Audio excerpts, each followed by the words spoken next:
rates are also different from that.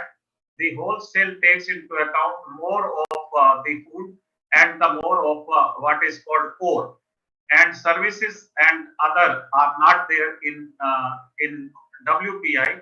So therefore, WPI also affects sometime, but it is the CPI which worries more. WPI sometimes we can control and sometimes we cannot control. So in consumer price index, everything is taken because it is the retail inflation and how the wages are also affecting. It also at one point in time becomes a part of the CPI. Okay.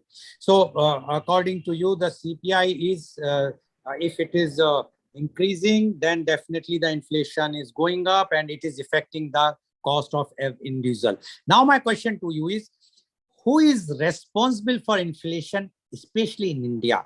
Is it the factors like the cost of this food grains or the oil or electricity or taxes, or it's a combination of all these things which is creating which are responsible for inflation? See, you have rightly captured the significance of it, but there are hundreds of factors which affect the inflation. Particularly, India is a low demand economy. Low demand in the sense that roughly 80% of the people, those who live in the rural or urban area, they are the expressions of low demand. And when there is a low demand, inflation will remain cooler.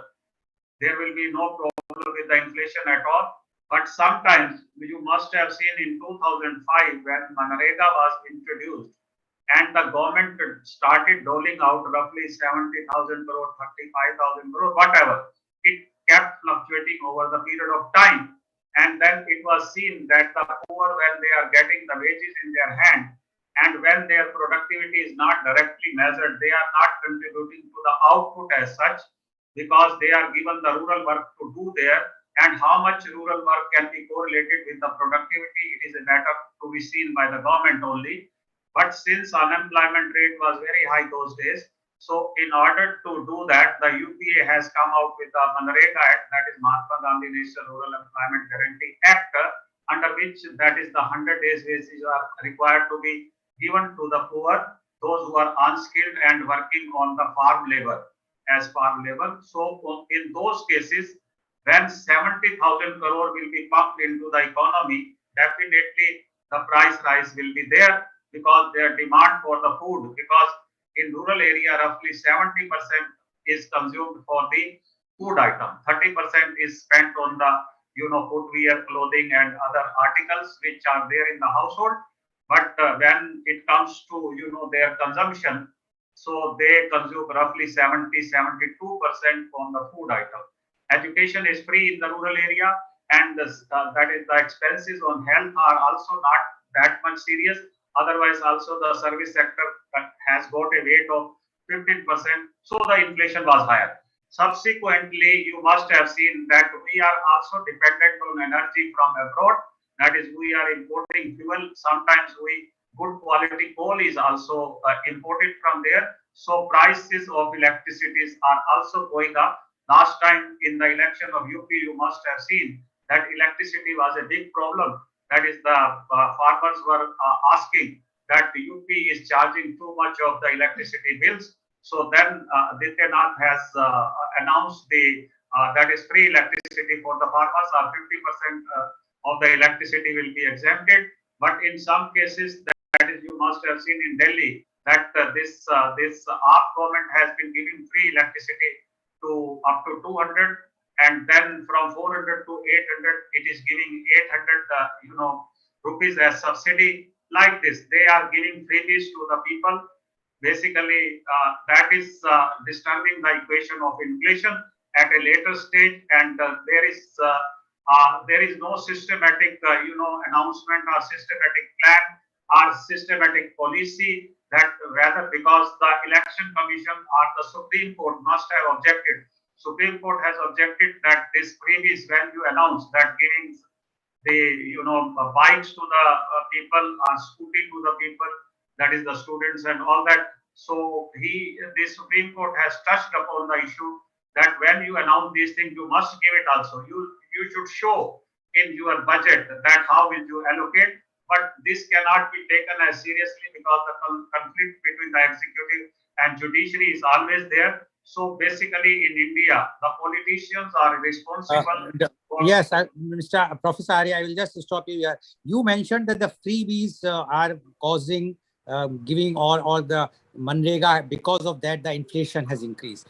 Now my question to you is, inflation, because the money is there, so in the circulation, so the more purchasing power increased. Correct? If I'm wrong, you can just correct me. So Yes. so do you, my question, next question to you is inflation good for Indian economy? Last time this chief economic advisor has just touched upon, and I verified the data, that India is acclimatized to 7% inflation, and when we have calculated the average in the last 50 years, 5 decades, the average inflation is 7%. But this government has come on the promise of inflation to remain low as much as possible, and therefore it succeeded up to 2018. That is keeping it up to around 4 to 5%. And this is the reason that the nominal anchor for the inflation accepted by the RBI, which the government also consented with it, that it was in the range of 2 to 6%, and 4% will be the nominal anchor. But now the inflation is exceeding to 8%. It has got something with the money supply.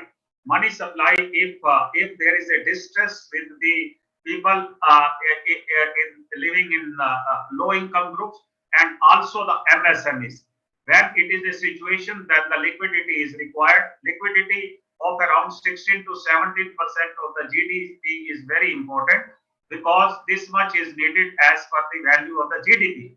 If the value of GDP is less and the money in circulation is more, RBI can control the liquidity already. Eventually, with the help of several instruments, it is vested with so many instruments that it can control the inflation of its own. It does not allow it to go to increase the liquidity in the system. So liquidity measure is not a manual process, it is a technical process, and it is on the radar of the RBI. So liquidity as such is not responsible for the inflation, because as there is a spurt in the activities, GDP is growing, so money in circulation remains there, and the interest rate are also adjusted accordingly. But when there is an alarm bell, then definitely the liquidity will be questioned, because this inflation hurt the poor the most. So my question is still remain: is inflation good for Indian economy? Yes or no?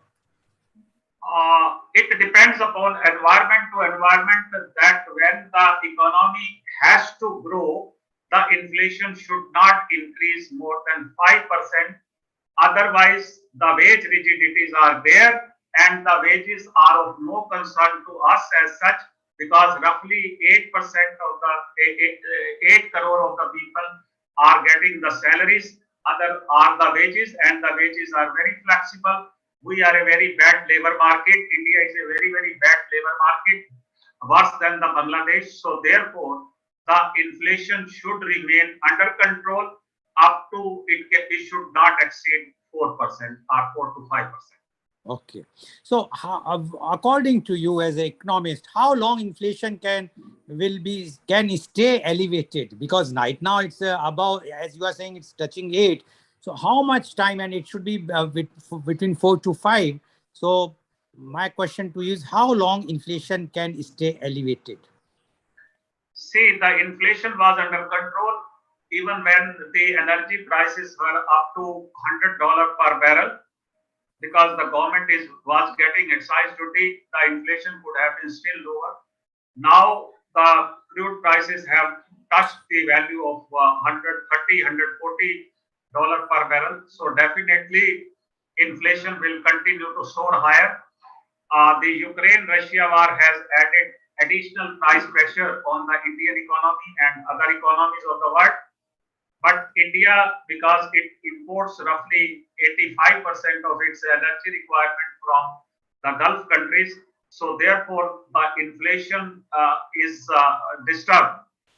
Inflation is disturbed due to the Ukraine-Russia war primarily, or otherwise the consumption of that is last year after COVID, the consumption in United States has gone up drastically up, and the prices of the commodities, that is minerals and metal, were already high, but their utility is very less and it is limited up to the elite class.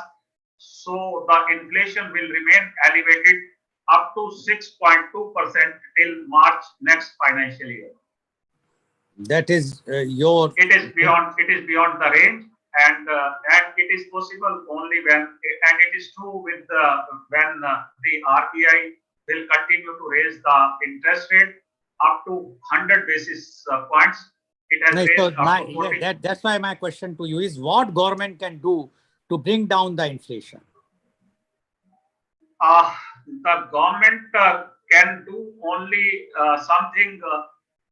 RBI will have to pull up, have to raise the interest rate by 100 basis points to control the inflation up to 6.20%. Beyond that, we will have to tolerate the inflation. So if only it is 6 point, if it is 6 point. Sorry, If my question to you is, it means that it is in the hand of RBI to control the inflation, is what you are saying. So my next question is, why RBI did not act when inflationary expectations were high? Because this was seen very clearly when the prices, crude prices have started increasing, when the Ukraine war started. RBI has acted very recently, I think the last month only, to increase the repo price. So my question is, why RBI did not act when inflationary expectations were high? Actually, the sensible people tell that the RBI should have smelled the coffee when the WPI was beyond 7% in July 2009. It began to rise and now it is almost 15%. And this WPI comes down to CPI, and ultimately it collapses with the CPI. It is not collapsing, both are rising together. So that way it would have acted from January, but the RBI governor was saying to the government that the excise duty of petroleum and all that should be cut down, and it will take care, because different strata are affected differently by the inflation, and nowadays different cities are also affected with the different inflation. Nowadays India does not have any meaning for the inflation here. It is 8% all India average. It is in Karnataka or it is in Bangalore, it could be 9.5%. In Calcutta, it is around 10%. In Uttar Pradesh, it could be now 8 to 8.5%. Average is 8%. But there is an escape clause. The escape clause is that the nominal anchor, as I told you, is 4%.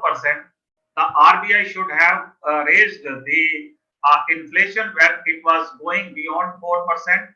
But since RBI has got many other functions to do also, the government of India is the largest borrower of money from the RBI, and therefore this time the government is borrowing roughly 15 lakh crore because of the COVID fiscal deficit. The budget, in order to complete the budget of 40 lakh crore, it required 15 lakh crore of the borrowing from the banks. So the yield goes up.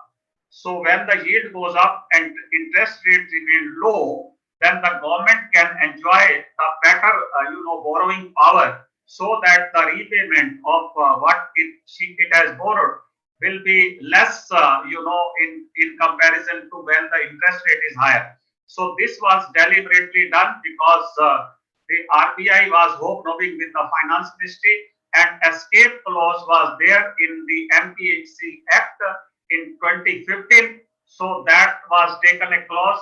As such, the economists believe that the government is making mockery of the RBI. So this is the reason it enjoyed the escape clause and it allowed the inflation to surpass 4%, and now it is acting to control the inflation. It will definitely harm the people, particularly in the lower strata of the income.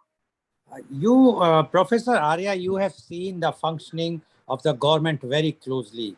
You have also seen the functioning of RBI. Is RBI is an autonomous body which they always claim that RBI takes their own decisions? If it is, then why RBI has not taken the timely decision to stop the rising of inflation? Professor Arya. This is the first time the MPC has been constituted, because RBI was, monitoring the inflation with a single estimate of the inflation, and when it suited it that the inflation is going soaring higher, the interest rate had gone up to 9%. You must have seen in the UPA time also. That is, the fixed deposits have gone up to touch to 9% also. Now the saving rate have come down to, for 3 years deposit of 3 or 5%. It is too low for the people. So therefore, the government deliberately, constituted the MPC, Monetary Policy Committee, in which there are 6 members, three government officials and 3 non-government officials. They are trying to convince the RBI. RBI has got little role there, because these are the MPC members, those who have got the veto power. If the interest rates are to be raised or not to be raised, the veto power is with the MPC. So as such, the interest rate were allowed to remain low, to be enjoyed by the MSMEs and the weaker section of the society, are the people taking loan for the vehicles and the constructions, so home loan and all that. So as such, that both are working in consent with each other, agreement with each other, the government and RBI, because the flexibility lies with the MPC. So as such, RBI, whether it enjoys the autonomous structure or not, it is different when the MPC is there. MPC can influence the interest rate and the basically the liquidity condition. In fact, has to be decided by the RBI. When MPC rules over the interest rate, then RBI has no role there. So you mean to say that the independence of RBI has been curtailed by appointing MBC? You mentioned MBC word. What is MPC, the full form? Monetary Policy Committee. Okay, MPC. So when it was constituted? In 2015, after the NDA came into power. Okay. And but it was not opposed by the RBI or anyone else, so that the power is with the RBI earlier has been curtailed? No, since as per the books, RBI is a constituent of the government only. RBI is a constituent of the government only, and it takes salaries and other administrative power from the government only. So therefore, RBI has, as such, is not a UN body, and it can deny or it can accept, because there will be some discussions among the people of the RBI and the government, and whether MPC has to be there or not there, they will have to accept if the government says that the dealing of these MPC members will be fair. But MPC members cannot be largely fair. As such, the MPC was expected to be there, and therefore the government continued to influence the MPC. Are the MPC members understand the compulsions of the government and why the government has appointed them, and why the government has brought in the MPC. So therefore, they can veto it when RBI strictly denies it. So, Professor Arya, we can term RBI governor as a puppet under the purview of MPC, because if he cannot come out, suppose he has put out the repo rates which he declares, and the public is under impression that the governor of RBI takes its decision, but it's not his decision. He has to get it vetted from the MPC first, and then only he can declare in the press conference that the repo rate has been increased or decreased. Is it correct? No, but for off-cycle interest, rate, the meeting was quickly held and it was vetted by the MPC only. So without, it is a pre vetting by the MPC or post vetting by the MPC? No, it was vetted by the MPC when the decision was taken. So correct. Okay. Because it cannot change the interest rate unless it is vetted by the MPC. MPC. So now you mentioned while giving the reply in one of question, you mentioned about the excise duty on the fuel, and you have also mentioned about the taxes which other states are charging. So it means that inflation has nothing to do directly with the RBI only. The inflation also have lot of impact because of the policies of the government as far as the fuel policy or the excise duties on fuel. Is it correct? I tell you one thing, that the government is going on a wrong path absolutely since 2014 in managing the inflation, are keeping illusionary, that is, it is creating illusion among the people that we are a low cost economy. Absolutely it is not. When the government kept the inflation at 4%, it was after, after demonetization as well as the introduction of GST. During that, how many MSMEs have been killed and how much unemployment has taken place? The government has nothing to do with it. When the demand is not there, definitely the inflation can remain up to 4%. It was a deliberate decision which the government has taken. Most of the people do not know it, that what the government is doing. Government has messed up the entire fiscal policy and entire monetary policy is going in the wrong direction. You will see the exchange rate is also being disturbed. So government has got I am giving the reply to your question, that the government has got larger role in maintaining the inflation and in giving the direction to the inflation. It is the government which has disturbed the inflation. Otherwise, roughly around 16% of the oil was extracted by the ONGC by 2023. It was roughly to be 23% of the total oil requirement in the country, and now it has come down to 12% because the government has tied the hands of the ONGC that no further exploration has to be done. So all is being done with the with the self-style decisions of the government, whether they are following the textbook policy and the general policy environment in other developing countries. So by chance it is not happening. So therefore the spurt in the inflation, though the government was optimistic to keep it around 5.5%, even though Ukraine war was there. This is the reason that the government has been getting the excise duty since the prices are pretty low in the international market, and now these are higher because of the higher consumption ultra loose policy in the United States of America and in the Europe and the UK. The inflation is soared there because they kept the ultra loose policy after COVID. So that is a different. The money in circulation is deliberately increased there in the advanced countries. Here the money supply was perfectly all right. It was only to assist the MSMEs and all that.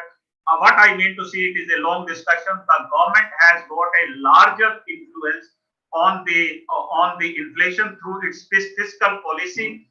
Fiscal policy was designed to keep the fiscal deficit under the FRBM of 3%. But now you can see it has gone up to 9%. Why it has gone? Though COVID was there, COVID was an extraordinary situation, but still the inflation was required to be kept under control so that the consumption level, in fact, has to be maintained across the spectrum. The consumption level in some cases has gone up drastically, and the consumption level in some cases has gone down, but the government says that it is spending roughly 1.5 lakh crore on the food subsidies and 2.5 lakh crore on the fertilizer subsidies. Like this, that it is taking care of, you must have heard on the media that the government is taking care of the poor people the most. the poor people can be taken care of. I say that the poor people need not to be taken care of.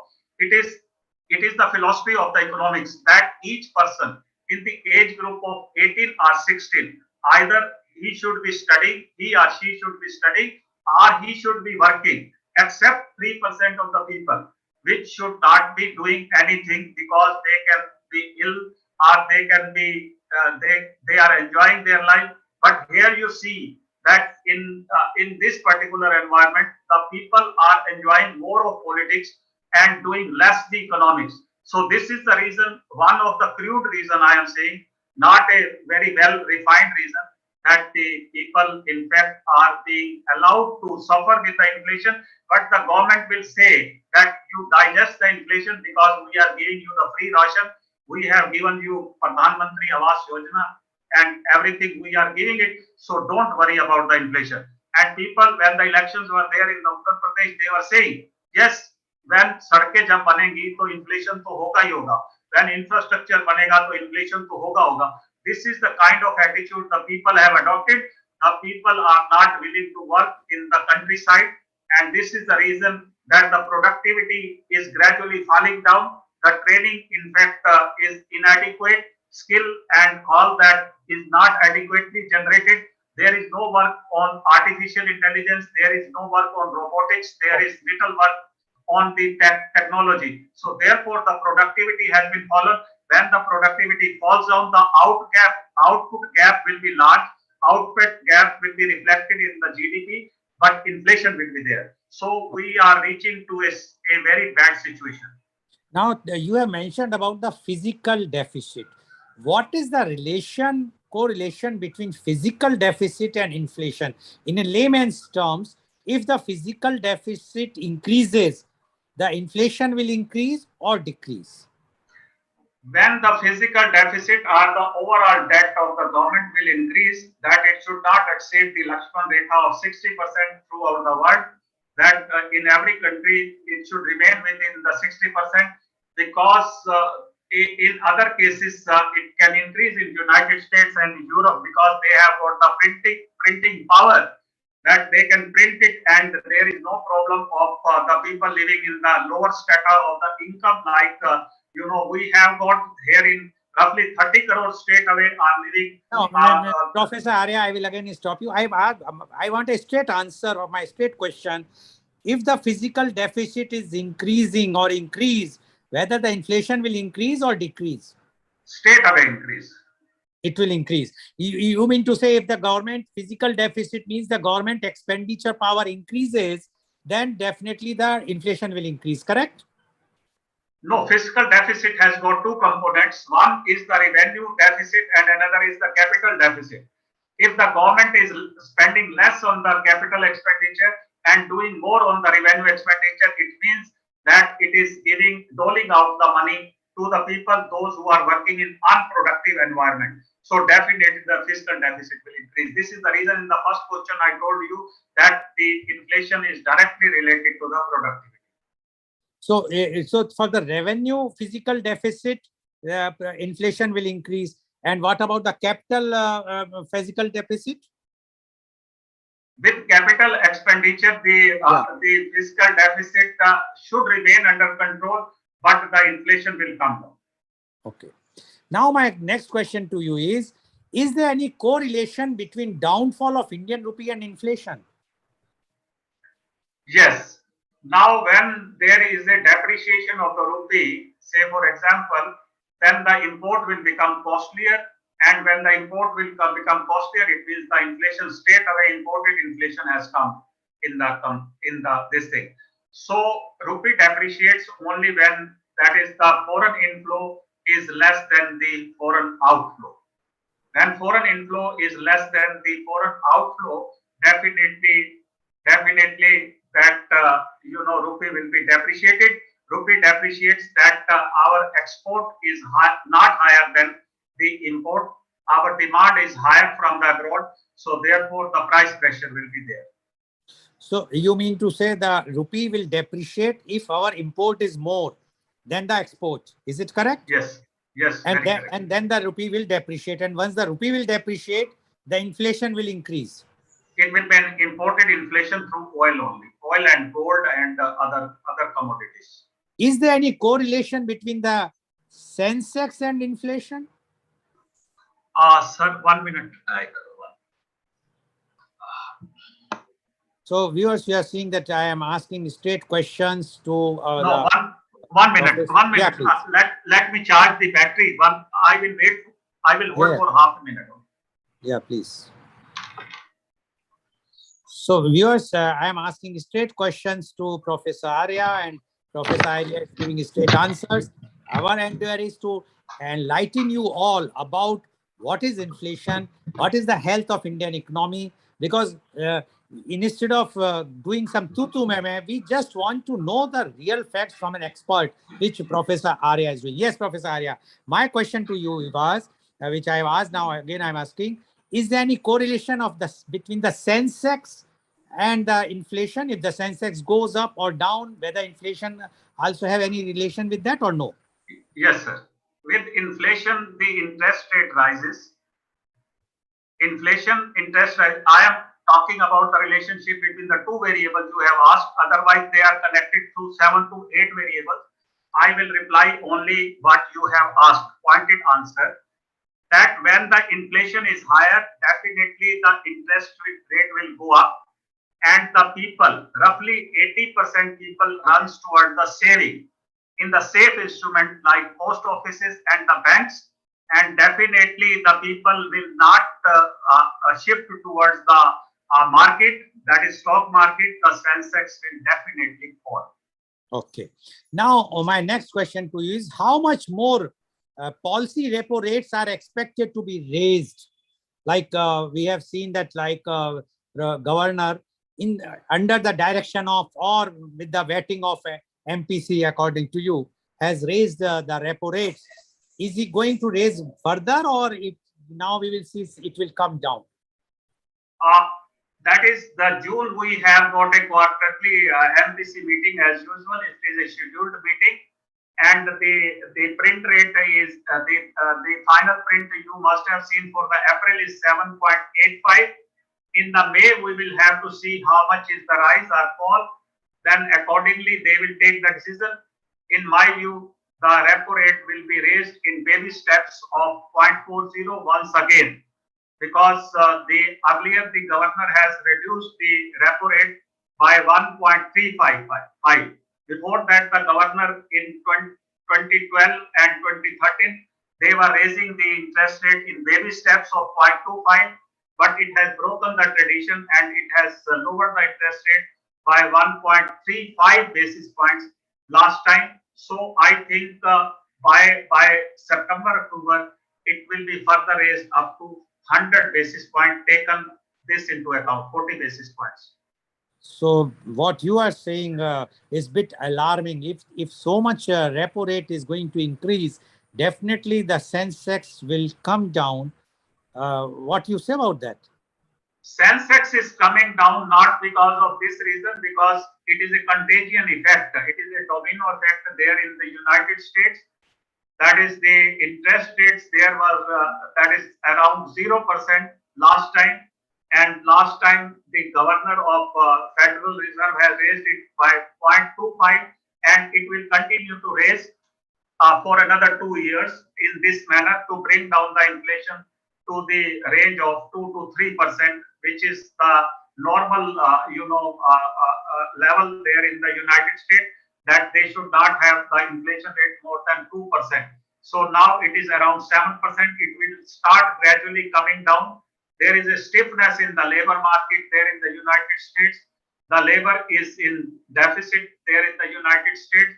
So this is the reason that the wage rate has gone up. Because of the wage rate, the consumer prices have gone up. The consumer prices have to come down, and the Ukraine-Russia war continue to play out for another, few days or few months. I don't know. It is the God knows. So therefore, whatever the inflation impact will be there, it will be transferred to India also. The reason being is that whenever the interest rate is raised there in United States, the people, that is the FPI, that is the foreign portfolio investors, shift their money to higher yield there in United States. So they remove the money from the market. But in order to get the half of the money there in India, they will have to increase the interest rate because the corridor is widened now. That is interest rate of 1% there in United States and 5% here in India are not are still not equal because the safety in the Sensex is just 1/5 there in what we have got in the United States government securities. So people shift there to the United States when the interest rates go up there. So that problem will continue for a few more days in India. Okay. Now my question to you is this one of the factor about the declining of the Forex reserve? Because as the Sensex is going down and the interest rate in repo rate has now been increased, the FIIs, foreign investors will not like to put their money, as well as the import cost has increased. So will this declining Forex reserves impact Indian economy? No, we have got the foreign exchange reserve even if we do not do anything and continue to import for another 2 years. This foreign exchange reserve is enough. But the point is the foreign exchange reserve start filing when the inflation goes up significantly. The import is much higher than export in terms of value or in absolute quantity.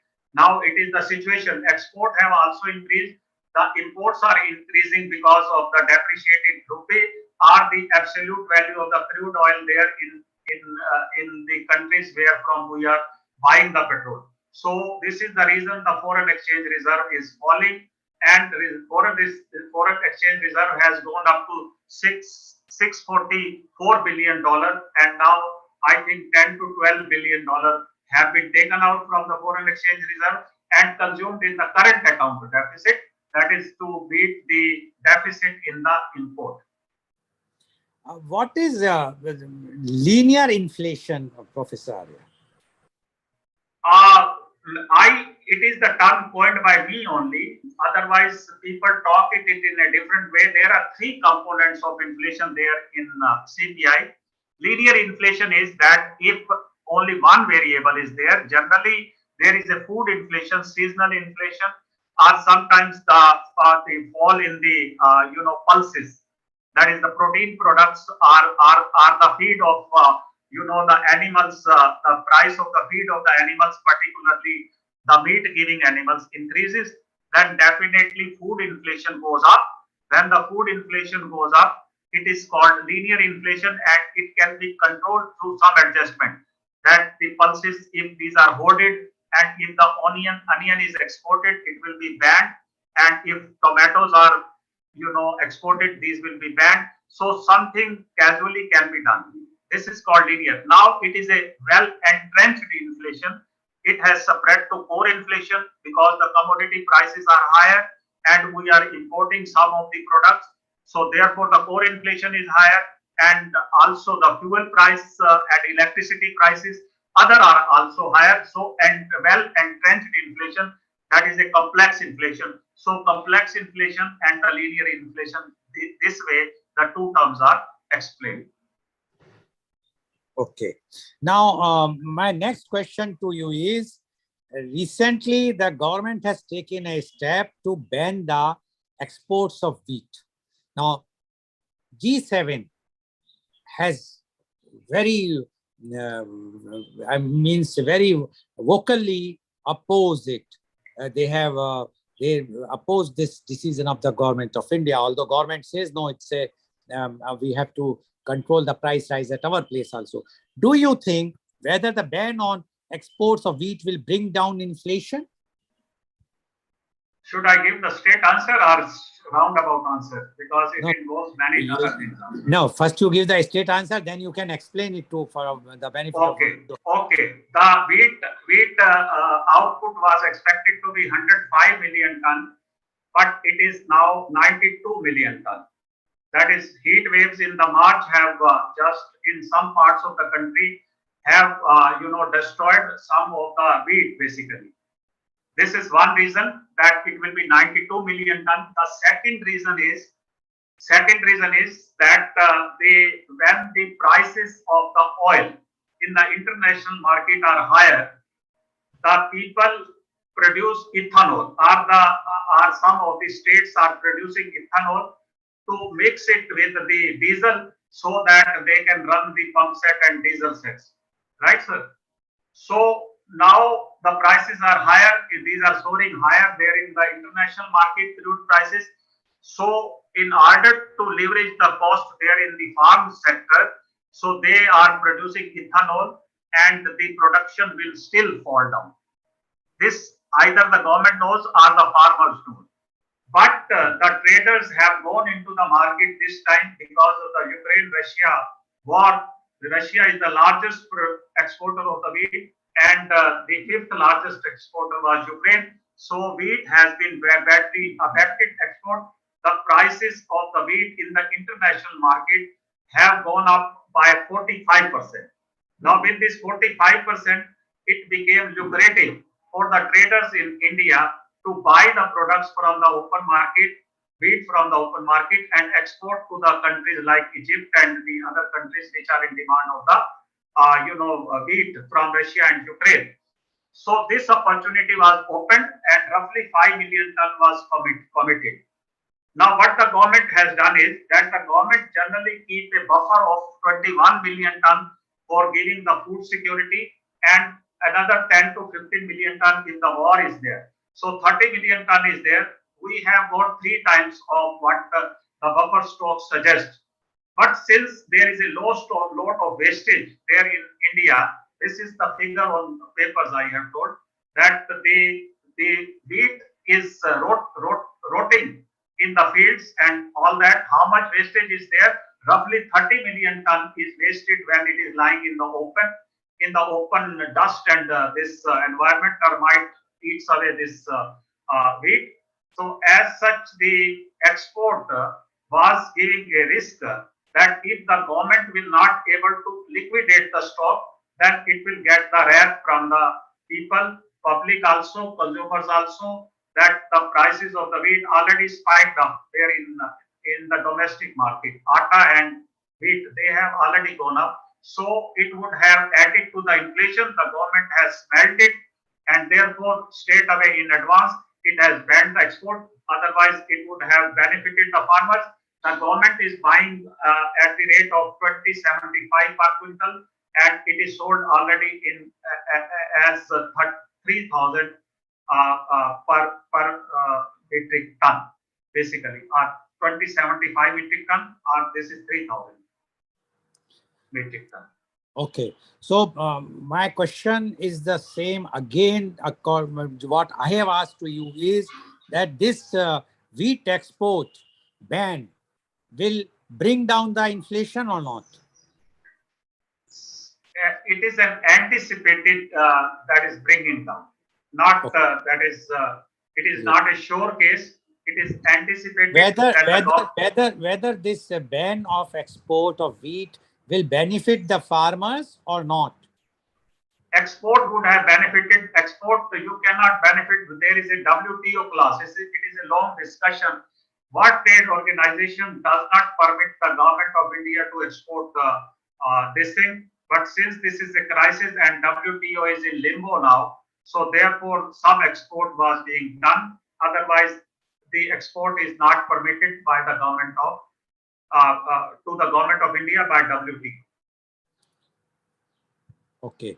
Now, one side, our Honorable Prime Minister has mentioned that in the earlier government, and it was also fact also that our earlier Prime Minister, later Mr. Rajiv Gandhi has mentioned that if we transfer 1 rupee, about 15 or 16 paisa reaches. But now, because of the direct transfer, our Honorable Prime Minister says that now if 1 rupee we are transferring, it is reaching 1 rupee directly. Do you think that this transfer of money is also creating having impact on the inflation, because earlier the weaker section was not getting that much money, so the buying capacity or purchasing capacity was not that much, which is there now because they are getting the full money. What do you say about that? Professor. Yes, it is very correct. It is the one of the reason of inflation. You have rightly pointed out. You have dug out a very pertinent point. It would have slipped from my mind. The reason being is that there was a lot of corruption those days and technology was not there. Had the technology been not there in this particular environment also, that is IT was not there and digital transfer was not there, definitely again that the transfer would have taken away, sucked away 30% of the rupee which goes down and 70 paisa would have reached. Those days there was a corruption and technology was not there and this transfer manually was an issue. So therefore the Rajiv Gandhi plainly admitted it that 15% goes down. It could be 18 paisa or 20 paisa, but it was told by the planning commission only based on their assessment that how many poor, how many beneficiaries are getting how much. So that way Prime Minister is okay that he says that now with the direct benefit transfer, it would have come with technology also. Goel sahab, I tell you one thing very clearly, the government should not be very smart that way. Technology comes from the developed country. We are not developing neither IT nor we are developing anything and Paytm this thing and that thing. It is coming naturally from wherever it is originating and it is coming to us. We are based on the transfer of technology. We are not creating servers. We are not making any other instruments of the transfer and all that. So therefore we should not be boasting of it. I plainly say because I also work with the planning commission. So therefore I cannot be easily be fooled that way. So if the technology is coming with the passage of time, then even if the Rajiv Gandhi was there at this time, he would have said, yes, 80 paisa or 90 paisa are being transferred. Now, when the people are getting with the direct benefit, I am coming to your question, direct benefit transfer, the state money, the exact money, the calculated money is coming in their hands. They have received the money from the government. Now, with this money, the government does not know their exact level of entitlement. When their exact level of entitlement, it is to be assessed by the human being only. That whether the people are living below the poverty line or they could be the beneficiaries or they are entitled for it or not. So some friction could be there. Say for example, 20 to 30% friction is there. That is the assessment gap is there. With this assessment gap, the people, those who did not deserve to be getting this money, they are also receiving. And when they are receiving, they are spending on some, that is the items of their desire. This is the reason that the rural inflation in this country is 1 point higher than the inflation in the urban area because the people's stomach is full, they are getting their money and therefore they are buying the edible oil, they are buying meats, they are buying eggs, and this is the reason the inflation in the rural area is higher than the urban area. Now, I would like to mention two contrary statements. One is from the Reserve Bank of India Governor, Mr. 𝐂𝐀𝐑𝐔. He said that sustained high inflation has pronounced adverse effect on the poorer segment of the population by eroding their purchasing power. And contrary to this, there is a statement came from the Finance Ministry which says the inflation hurt rich more than poor in FY 2022. Your comment, please. Sir, this is the reason I told you that the people living below the poverty line, if inflation is higher, it is straight away tax on them because their income is limited. Their income is coming from the casual labor and therefore the income is limited. They are not working in any factory. They are working in they are not in job. They are working for themselves and getting the wages. The wages are very fluctuating and there is a rigidity in the wages. I explain it with one example that if a person is getting only 350 rupees per day, say for example in Mathura alone, and he is a labor and definitely his wife is also going for work and she is also getting 200 rupees.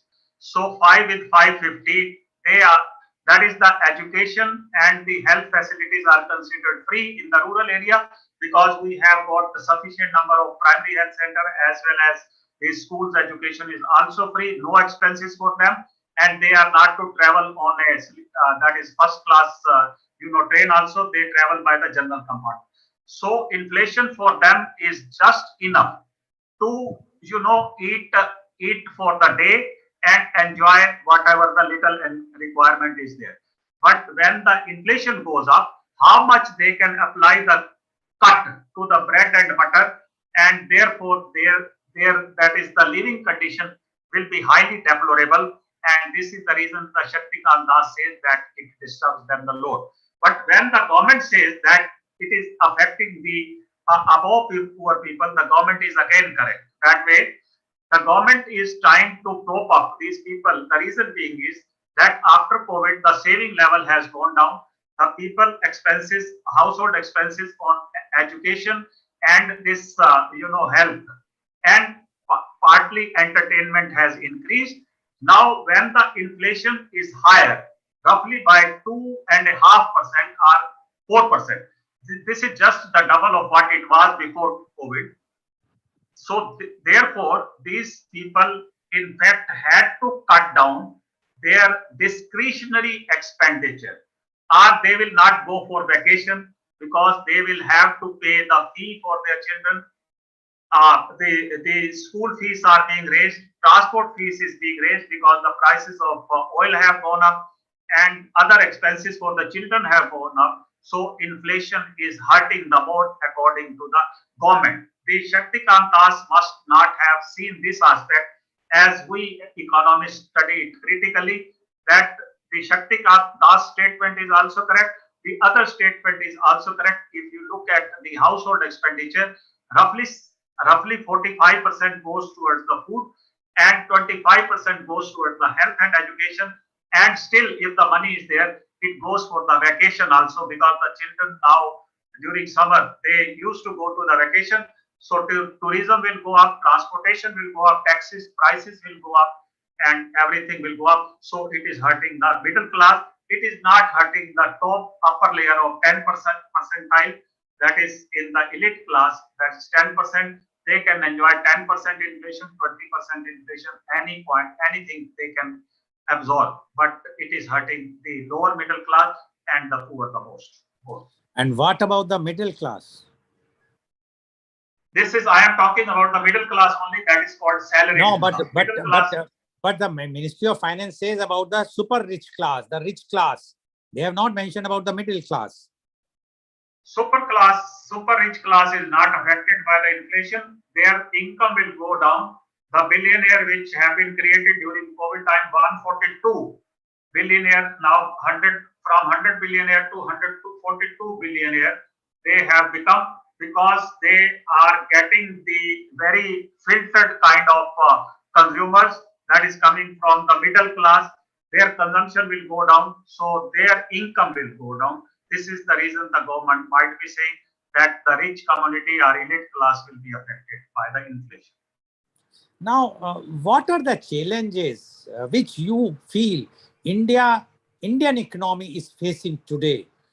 First, I would like to know the challenges which you can explain in length, and then what are your suggestions how to contain those challenges and how to overcome the present situation? Because the condition today, what we are seeing, our neighbor countries, all neighbor countries, right from Sri Lanka, Maldives, Nepal, Pakistan, I am not taking the name of Bangladesh, they all are facing financial crisis, very bad financial crisis.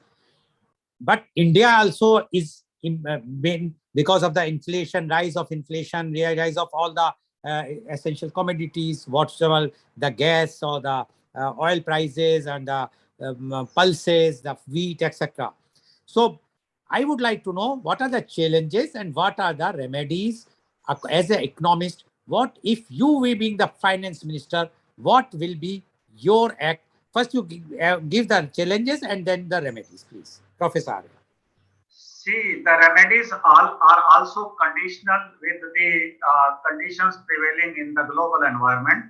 that how long this Ukraine and Russia war will continue, how far the Europe and UK and United States bring down the inflation from 8% to 3 and 4% there in UK, but 2% in the USA. As you will see, that is reading will come from the other countries. If the inflation in United States keep falling, then definitely that is we will able to export better, and if we will able to export better, then definitely our condition will continue to improve with the passage of time, because the labor market cannot be corrected within a day or within a month. It takes years together. It depends upon the policy environment. That is how the government has been considering the skill development, and how the government was giving importance to the training, on the job training, and what was the policy for the rural education and all that. It is the past kind of things which would require to be considered. Now we are at a stage that if inflation in United States start coming down, the interest rates will go up there, and there will be a condition of the market going up, and the output will pick up. After COVID, we were just picking up, and we estimated the growth rate of 9% this year, but it has now been down revised to 8%, and finally it will come down to 7.5%. 7.5% growth is not enough. The loss which we have done in 2 COVID waves will be recovered in 10 to 12 years. This will be a gradual improvement. But so far as the people being affected due to the non-attendance of the school, and also not in a position to afford for their diseases, so that will pose a serious problem to people's lives. That is one point.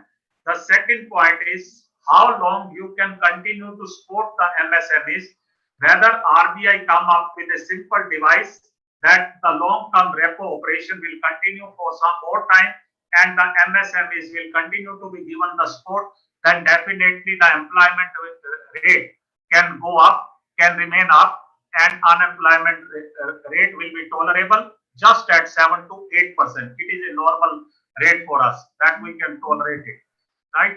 So that way, this situation for another 1 year, that is still the Ukraine war, the scar of the Ukraine war and Russia looms large, then definitely the problem price pressure will be there in India also. It is a very relaxed environment if it is there. One thing can be there, that China is struggling with the growth for this time, and it will have to face the growth problem for 1 year. So I think the oil prices will start coming down if the Russia and Ukraine come to a negotiating table in another 1 month or 2 months. I told you last time also that it will continue up to at least 3 months, because it was a war on principle. So that way we can have the relaxed environment after some time. And since our productivity orientation is very weak, we are not involving each and every person into the productivity, and MSME's productivity is very low. That way these problems are persisting, but in the relaxed environment, these will give us some comfort, and we will have got a comfortable living conditions. Professor Arya, you have mentioned about MSME several times. In India, we have seen that during the COVID, government emphasis was more to give facilities to MSMEs. While in other countries, like I will give you example of UK, what they have done, they have transferred the money directly to the consumer, to their citizens, unemployed or those who have lost their jobs, etc. Now, do you think here also, if we would have, during the COVID, if we would have give more emphasis by transferring direct money to the underprivileged, or even to that section which was unemployed or affected by the COVID, it would have been better. While instead of doing for the MSMEs, and as you are saying, the MSMEs are not doing that good, in spite of getting 10% or rather more injection from the government which they have announced during the COVID. What you say about that, Professor Arya? No, sir. Direct transfer would have sparked the inflation state. The reason being that it would have gone for the consumption. The sensible economists are of the view when there is a crisis of employment, the crisis of employment was there with the MSMEs. So therefore, MSMEs were strengthened. See, say for example, if the child being born just now is weak, then give the treatment to the child. But if he is in the womb, and then one can identify that the nutritional level of the mother is weak, then definitely you give the nutrition to the mother, right? Now workers were affected from their original working platforms, MSMEs. They had gone back to their villages, or they were working in the urban area, that is load working, or they were taking load on this. In factories, we have got variety of jobs. Those who take the load on their head and then transfer in the conveyor belt, and then the process goes on. So such type of people were there. So if their business has gone down, MSMEs were affected due to the COVID, due to the lockdown. So therefore, the government has given the support up to 4 lakh crores, and the greening of their loans has also been done, and there is a restoration of the labor and employment. Up to 1.6 crore people have come back to MSMEs. They are working. So it is the right thing which the government has done. The second thing is that the allocation for Manrega was increased. That is 1.1 lakh crore. There also the people have been given the cash there when they are working. This is the reason I told you that we should give only when the people are eager to work, or they are tempting to work, or they are found working, then give them. Otherwise, the productivity at the middle level is very low. The reason is the textile sector is, we are behind Bangladesh. We were earlier behind China.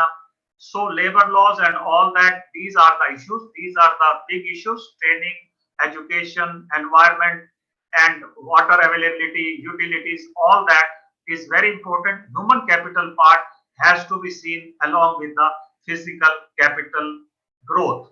Human capital growth has also to be seen.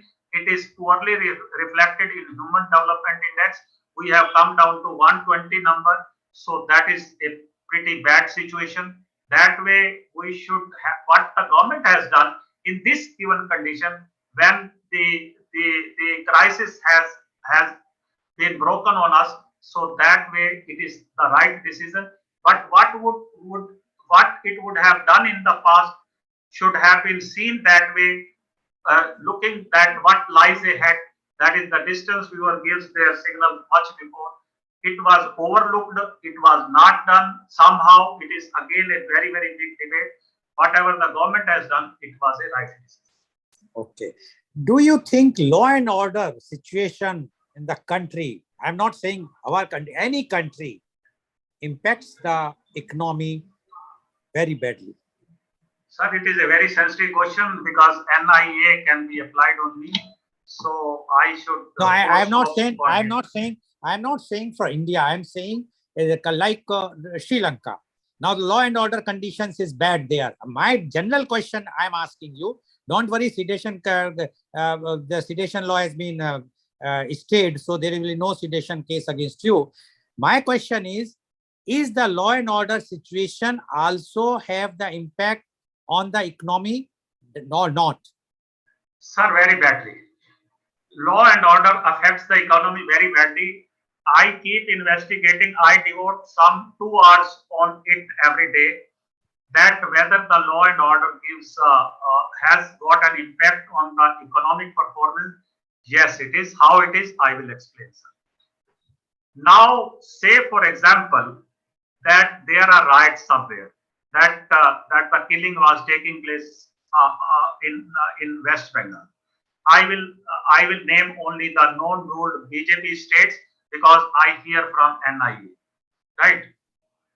Now there, every time the people are crowding at one place, that this rape has happened, and these election rallies are also going on for years together. For years together. The people are crowding that particular place that they have gone to the ground to attend that rally, right? Or if the people are crowding at one place where some tamasha is going on, rape has happened, people are burnt there, some. It means they are not working, they are not putting brain or their mind to their work only. So definitely the output will fall. Now what happened there in Jangirpuri, the bulldozer was run there. The people Let's not go in that details, because as you said, we should not go. Now, my next question to you is, you mentioned that the inflation in other Western countries, etc., is always in control. We know that their habits of all the other their countrymen is to spend money. Lots of money they spend either on holidays or eating or enjoying entertainment, etc. Still, their inflation is always on control. While in India, we are not spending that much in all those factors. Still, our inflation, irrespective of any government, I'm not saying this government or the other government, earlier government, we have seen in both the time the inflation has gone up.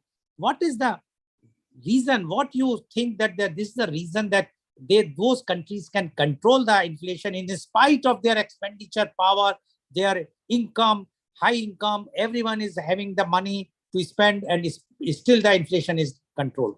Professor. Yes, sir. Yes, sir. This happens because it is because of the TFR, total factor productivity. We have got three factors of production: land, labor, and capital. If the technology is not properly mixed with it, then definitely the wastage will be there, and when the wastage will be there, the inflation will be there. State answer. Now I give you one example. Say for example, this is a tomato ketchup factory. There is one tomato ketchup company only till Kisan. Now multinational companies are there. They are making the tomato ketchup. Now when you are processing the tomato, definitely you will have to get the core part of the tomato to get into the sauce or ketchup, so that the people find it delicious and consume it.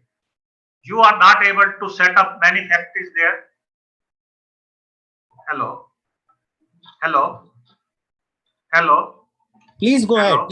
Please go ahead. When your processing is turning out so much of waste, definitely that is you are losing the material. When you are misusing the material, your cost will go up, and in the processing as well as in the material, both ways the cost will go up, and the cost once goes up, it is called inflation. These are highly calibrated countries. If you say about the United States, the wastage is zero in United States. Wastage is there only when it is done manually, like at Mexico and United States border. That lot of that is smoke industries are there, because their interest is to have got the agreement of trade with the Mexico and all that. So that way they are affording the cost according to the Mexico. But when it is a poor place, there in the United States core area, the wastage has been reduced to zero. In India, the wastage rate is roughly 25 to 30% in a normal way, but in some cases it is 50 to 60% also. The people in the rural area keep processing for themselves, like corn or maize or bajra and all that. Their consumption is perfect. But when you come down to the MSMEs, the cost is higher because the wastage in that case is higher. Say, for example, the machines are outdated and there is a small road, for example, and now you are to make some pieces out of it which are to be used. And this much portion of 2 inches or 3 inches is a waste, it will go for reprocessing. Like LDP, that is low density propylene, which we are using one use, but for that's it plastic, or other multi-use. Say for example, our milk is packed in the high density. So rat picker will pick up that high density and will resell it to the same milk dairy plant. But here low density, it is just a waste. Also in its recirculation, the lot of cost will be involved, smoke will be there, people health will be affected, and the people will have to bear the cost of their treatment. Lungs are damaged and eyes are damaged, so that will add to the cost. So it is causing a problem in India too much, because our population is 8 to 10 times that of Pakistan even. And we are 1/5 of United States. So the area wise, processing wise and technology wise, China could be better, and the worst we could be. The wastage will have to be reduced. Okay, so it means the wastage has to be curtailed. Now, last question to you. Our Honorable Prime Minister, Mr. Modi, mentioned about the 5 trillion economy. Now, as an economist, in which year, because he has announced for 2024, now what is your assessment with seeing the current situation? Do you think that India will be 5 trillion economy by 2024 or not? What do you say about this, Professor? Straight answer? Yes, please. Or I will have to calculate it? No, just a straight answer, please. It will be attained in 2026. 2026. Okay. Yes, sir. Okay. Thank you. Thank you very much, Professor Arya, for giving the straight answers to my straight questions. And viewers, we have seen how the inflation and the health of economy is, which rising inflation and health of economy, which our Professor Arya has given the details, and he has given answers to all my straight questions, except one question which he says that he would not like to answer about the law and order thing, which is correct, because no one would like to venture where there is a problem. But otherwise, all answers he has given, and he is very hopeful that we will be able to reach to the 5 trillion economy, but not now. It will take time because of the impacts of the COVID and the Ukraine war, which were unexpected. So thank you very much, Professor Arya. And today's program has been live telecasted by V4 News, Caru News, V4 Stream, Manlanu TV, India News Gaon se, Samvad Sarokar News, Bharat Post News, Gyan, as well as was shown live on Facebook and YouTube. And our endeavor to bring to you every day new topic. And tomorrow, media conference with Lal Goel at 10:30 a.m. It's again a thought leadership series, and the topic is rapid growth strategies for startups. Yes, you have heard correctly. Rapid growth strategies for startup, and our guest is Professor Dr. Sudhir Saran, former visiting professor, IIM Lucknow, University of Texas at Dallas, founder Dr. Saran Consulting, California, USA. So please tune in tomorrow for our media conference with Lal Goel at 10:30. And thank you very much, Professor Dr. Arya, for giving straight answers to my